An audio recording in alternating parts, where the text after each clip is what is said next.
Está con nosotros el doctor Gotro para su acostumbrada cita aquí en Matinal. Bienvenido, doctor. Un placer tenerle con nosotros. Muchas gracias, Laura, Geraldino, Alberto. De verdad que un verdadero placer todos los meses tener esta cita con ustedes, que para mí me ayuda a tener la esperanza de llevar contacto y orientación a la población a través de nosotros. Como siempre, elevo nuestra plegaria a nuestro Señor Jesús para que bendiga a todos y cada uno de los hogares que estén con nosotros a partir de este momento, a través de este poderoso medio de comunicaciones del Grupo Telemicro. Y quiero, antes de comenzar el tema, que es un tema muy interesante, felicitar a Laura Castellanos, porque estuve mirando. Es una mujer brillante, es una mujer, no porque esté frente a mí, sino tú sabes el cariño que tengo, pero la superación es una de las partes que ha sido el norte de tu vida y todo el tiempo estás superándote. Felicidades de verdad, de corazón, y tú sabes que te lo digo con todo. Yo sé que sí, muchas gracias. Viniendo de usted, doctor, me honra muchísimo. Me da muchísima alegría. Doctor, en el caso del tema de hoy, que es el Helicobacter pylori, que muchas personas, o sea, todo el mundo lo tiene, lo único que uno se activa y otro lo tiene inactivo. Vamos a hablar de eso, usted que viene ahora mismo de el congreso más importante de los Estados Unidos, el Digestive Disease Week, que es donde acuden cerca de 24,000 gastroenterólogos de toda parte de los Estados Unidos y del mundo. Y hay nuevos conceptos del Helicobacter pylori y nuevas teorías ya aprobadas. En primer lugar, es una bacteria que vive en el estómago, y su descubrimiento, mucha gente cree que fue el doctor Warren y Marshall, que en 1979 la descubrieron, fue que la redescubrieron. Esta bacteria fue descubierta en el año 1899 por un polaco llamado Jaworski, que advirtió que en el estómago de los seres humanos habitaba una bacteria que hacía daño a la mucosa gástrica. Sin embargo, dada la limitación de Polonia, en aquella época no se le hizo mucho caso y fue omitido, pero la historia de la gastroenterología demuestra que eso se detectó en el 1899. A través de los años se redescubrió nueva vez en el año 1979, cuando dos investigadores australianos, el doctor Warren y el doctor Marshall, hicieron la advertencia de que había una bacteria que podía convivir con el ácido gástrico y que le hacía daño al epitelio del estómago. La humanidad, en principio, o la ciencia médica, en el año 79, estamos hablando hace relativamente poco tiempo, no le creyó, no le dio mucho caso, y para demostrar lo que ha sido el paso más importante que ha tenido la gastroenterología en el mundo, el doctor Marshall ingirió, o sea, se autocontaminó, para demostrar que esa bacteria podía colonizar en el estómago y que podía ser causa de úlceras y gastritis. Hasta ese momento se creía que el estrés y la comida picante era lo que producía las úlceras y lo que producía la gastritis. Esto revolucionó la gastroenterología, vuelvo y repito, ha sido el paso más importante que ha tenido la gastroenterología en los últimos 100 años, porque antes se utilizaba el bismuto. El Helicobacter existía, no se conocía o conocía muy poco la historia de Jaworski, hasta que Marshall y Warren lo redescubrieron, y entonces la mayoría de las personas decían: comer picante produce gastritis, comer estar en estrés te puede dar una úlcera. Y se demostró que pueden aumentar los síntomas, pero no es la causa de la gastritis. El Helicobacter pylori provoca una ya activa, provoca úlcera y provoca gastritis. El Helicobacter pylori es una bacteria gran negativa. Les quise decir, sobre todo a la población, de cómo que se redescubrió. Mucha gente cree que fue descubierta en el 79. Ya en el 1899 se hablaba de eso. Es la única bacteria que convive con el ácido gástrico, el ácido clorhídrico que tiene el estómago, que es fundamental para la digestión, y la bacteria puede convivir en el epitelio gástrico. Tiene y produce una enzima que se llama ureasa, que se transforma en amoníaco. Cuando esa bacteria, que mide 3 micrómetros de largo por 0.5 micrómetros de ancho y tiene 6 flagelos, como si fuera, ahí la estamos mirando en pantalla, 6 flagelos que prácticamente se tornillan en el epitelio gástrico. Esa ureasa convertida en amonio neutraliza el ácido y ahí la bacteria penetra y coloniza. Al colonizar, que es la única bacteria que puede colonizarse en el epitelio del estómago por el ácido clorhídrico, el resto de las bacterias basan hacia abajo y de una Entonces, neumonía, de una todo ser humano nace con esa bacteria. No, el 60% de la población del mundo es portadora del Helicobacter pylori. Es importante esa pregunta que hace porque la mayoría de entonces yo dije, pues entonces todo el mundo nace con eso. Primero es fecal oral, se transmite a través de falta de higiene, tiene la capacidad de que puede subir en el reflujo que produce y a colonizar en la dentadura. Y se puede adquirir mediante la comida. Se puede adquirir mediante la comida, mediante las relaciones interpersonales, porque la bacteria que produce gastritis va a dar reflujo y en el reflujo que sube hacia arriba, la bacteria puede, convivir con la placa dentaria. Y una que una persona con Helicobacter pylori le puede contagiar a otra persona. A su pareja o a incluso sus hijos. hay muchas personas, incluyendo médicos, que tratan los helicobacteres positivos sintomáticos. Sin embargo, si tú y yo somos pareja y tú desencadenas Helicobacter pylori, yo tengo la obligación de, si no tengo síntomas, porque hay un porcentaje enorme de población portador sin síntomas, de hacer una prueba de aliento para ver si yo tengo la bacteria, para que no se convierta en un ping-pong, de que te cura y tú me la pegas, yo te la pego, tú me la pegas. Entonces, eso es importante, que sepamos que la bacteria puede subir a la placa bacteriana. Que cuando una persona está activado esa bacteria de Helicobacter pylori, la pareja tiene inmediatamente que ponerse en alerta porque pudiera ser contaminado. El médico tiene la obligación de verificar que no haya un foco de contaminación para evitar que se te trate a ti, que no se me trate a mí y que con el paso del tiempo... Eso tiene una especie de proceso de transmisión como el caso de muchas enfermedades venéreas.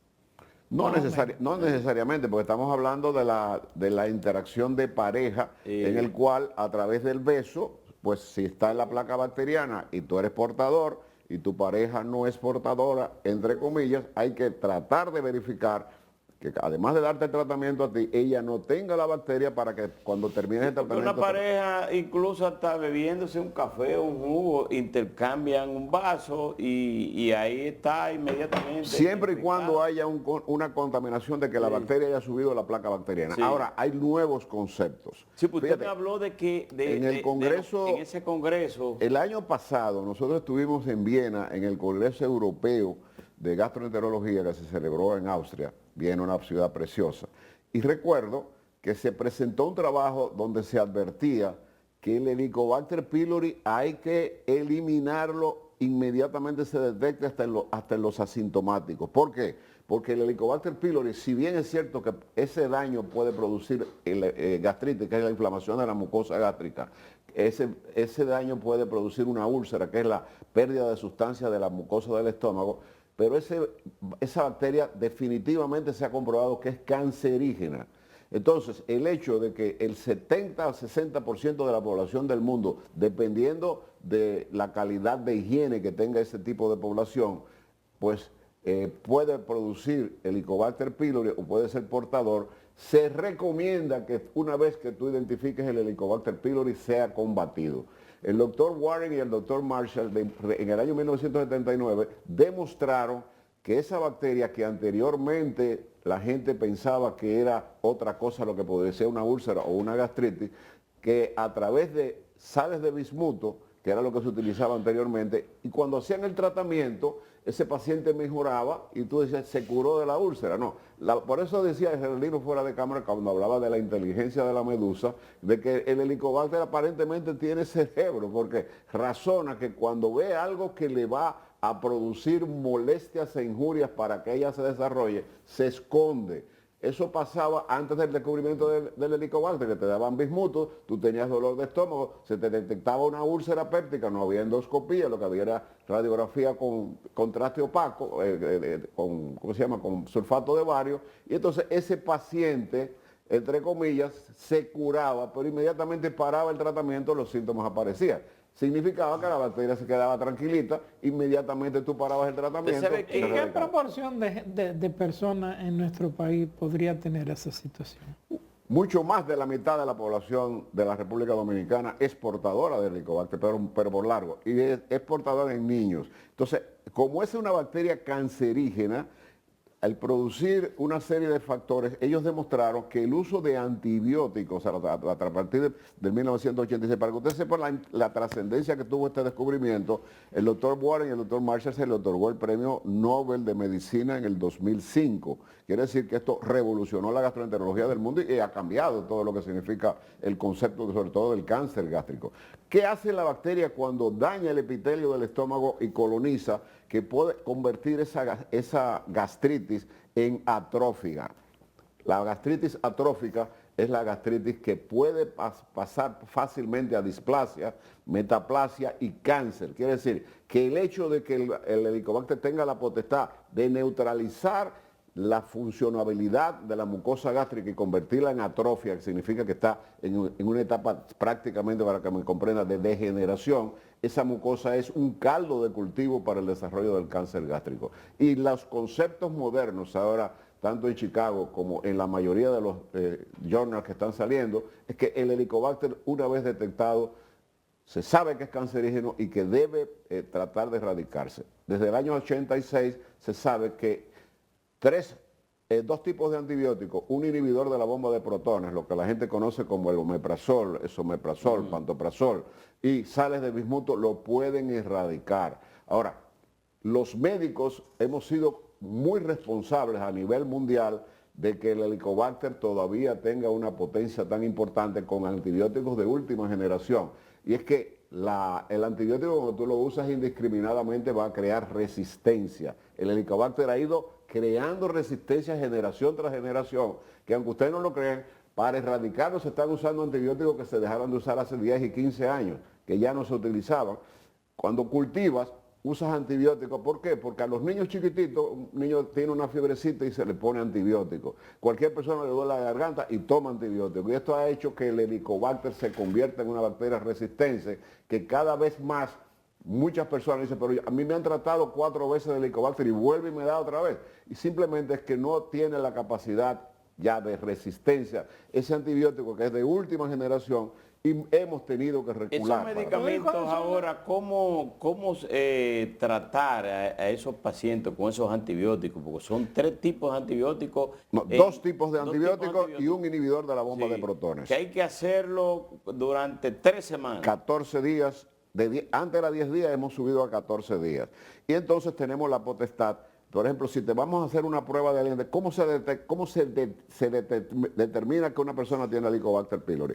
El gold estándar para esa persona sintomático es realizar una endoscopía, y a través de la endoscopía, que es el procedimiento más moderno, tomar una muestra del antro, del estómago, para confirmar la positividad. Ahora, de todas las otras pruebas, en heces, en sangre, etcétera, la de mayor credibilidad, además de la endoscopía que te produce la biopsia, un 100% de seguridad que lo tienes o no lo tienes, el hecho de tú utilizar inhibidores de la bomba de protones. Aquí cualquier persona, y lo voy a decir con pena, porque lamentablemente en la República Dominicana el dominicano está acostumbrado a automedicarse.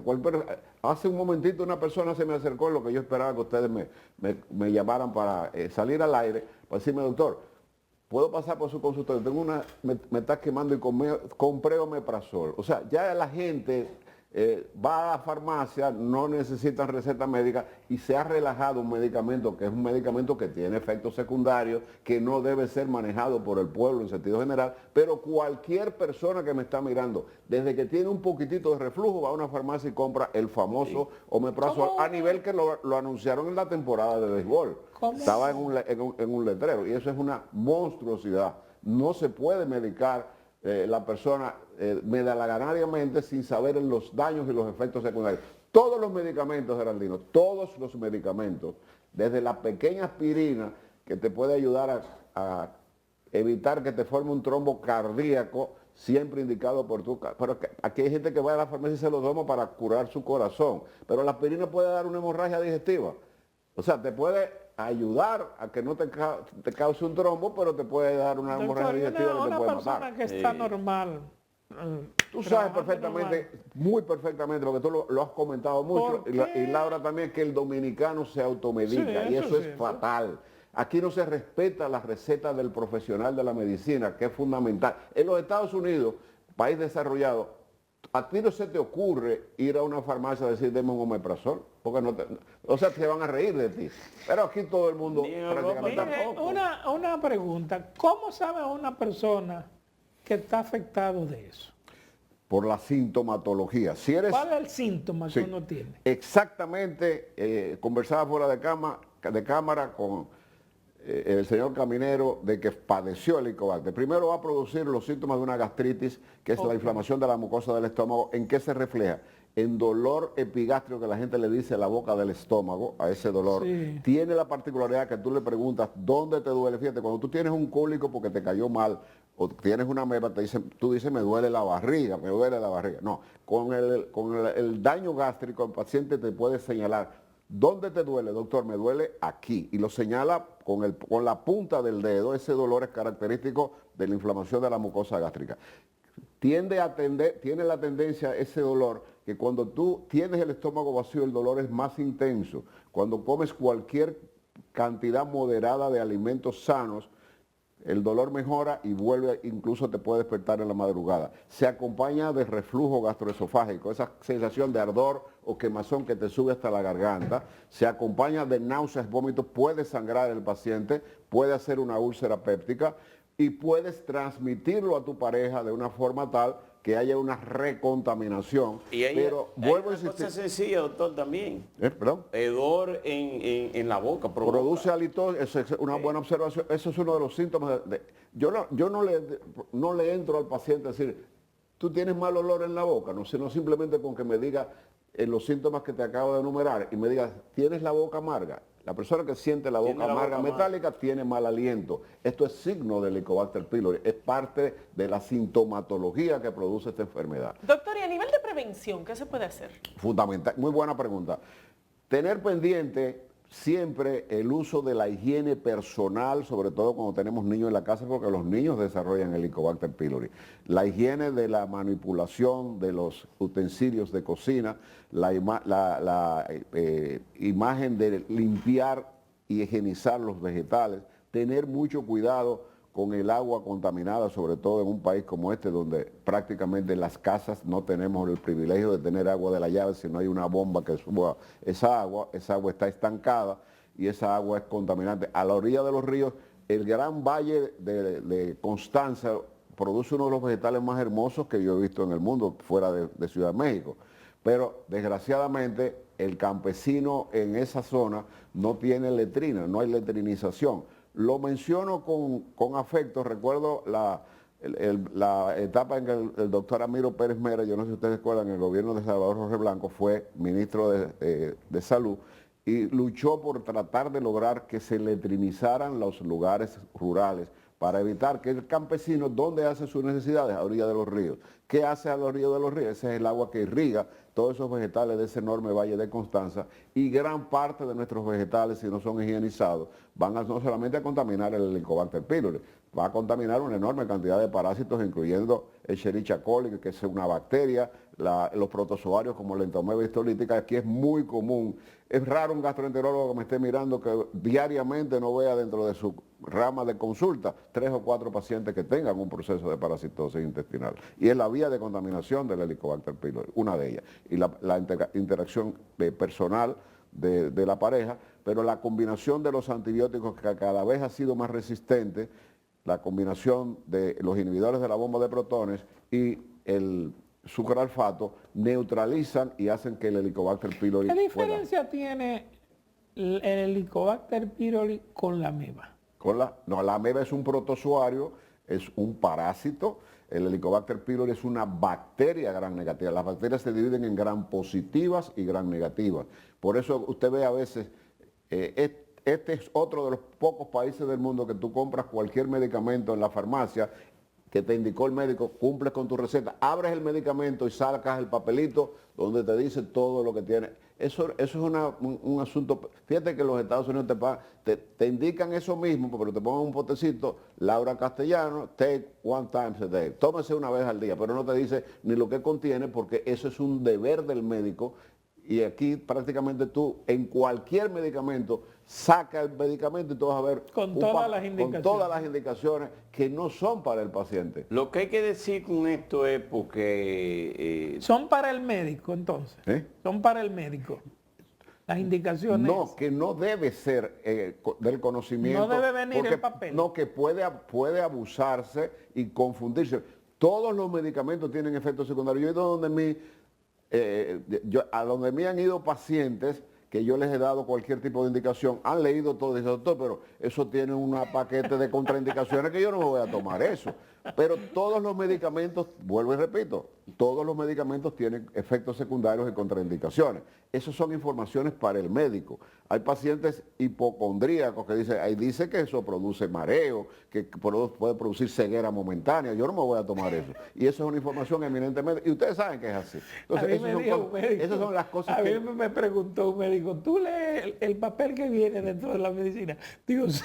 Claro, todo el mundo lo lee y lo digiere. pero hay algo que usted debe de hacer hincapié sobre la advertencia del mal uso de los antibióticos, porque los antibióticos que son, ¿Tú sabes lo que significa antibiótico? no, ¿Tú sabes lo que significa, Laura? Antivivo. Antivida. antibióticos. El probiótico, que es la revolución que está teniendo la medicina a nivel mundial, significa provida. Incluso en un proceso diarreico, la gran mayoría, por no decirte todos los gastroenterólogos, parte de nuestra herramienta es la erradicación. Por ejemplo, si tú tomas antibiótico indicado, o sea que te lo mandó un médico porque tiene una amigdalitis y no puedes hablar, ese antibiótico va a destruir la microbiota que nos defiende, que es la flora gastrointestinal. Fíjate que muchos pacientes que toman antibióticos para cualquier afección indicada por médicos terminan en una diarrea. El antibiótico le produce una diarrea después que tiene 4 o 5 días tomándolo. ¿Por qué? Porque la destrucción de la flora bacteriana, que es la que nos defiende a nosotros, que vive con nosotros, se llama la microbiota, es destruida por ese antibiótico. Por ese antibiótico es antivida.